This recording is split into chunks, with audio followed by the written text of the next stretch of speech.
More than 70 people were killed and hundreds injured in post-game clashes that erupted at a soccer match in the Egyptian city of Port Said on Wednesday.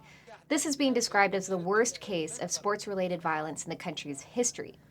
The Port Said clashes have sparked protests across Egypt's political spectrum against the Military Council and Interior Ministry for their failure to provide security at the game.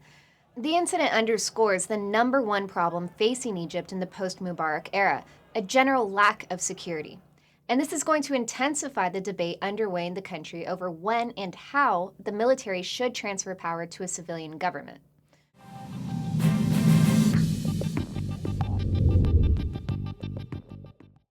The Supreme Council of Armed Forces, or SCAF, has gone into full damage control mode over what has happened in Port Said. It's announced a 3-day period of mourning beginning today and convened an emergency meeting this morning to discuss its next steps.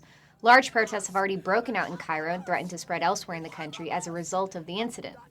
The SCAF has already begun the move to identify a scapegoat for the event, forcing the resignation of Port Said's governor and detaining the heads of security and police investigations in the city. Egypt is a country prone to conspiracy theories, and stories are already circulating widely, which claim that the regime intentionally allowed for last night's violence to occur.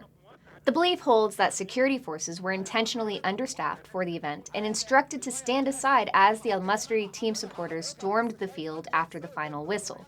Footage of the scene does in fact show a line of Central Security forces standing along the goal line, doing nothing to try and stop the fans from chasing after visiting players as they ran towards the locker room.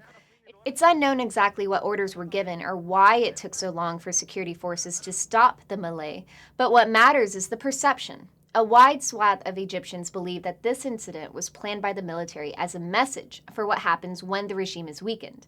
And this could potentially significantly increase the demands held by some that the SCAF speed up the timetable for a transition to civilian rule.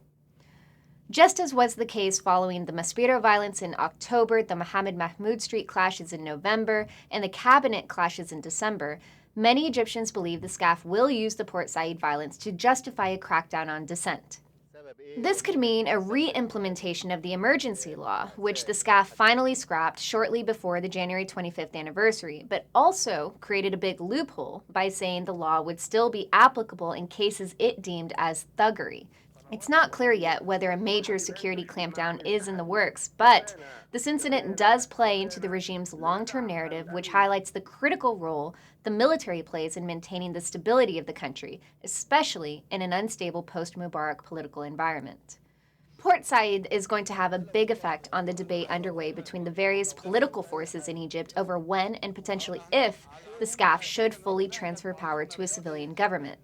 The current timetable calls for this transition to occur by the end of June.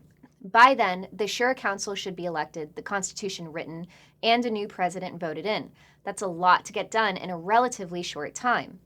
The liberal activists that have recently returned to Tahrir Square want this process to occur immediately, while the Muslim Brotherhood, which is the group that would most benefit from a transfer of power to elected institutions, is content to wait it out and avoid antagonizing the military.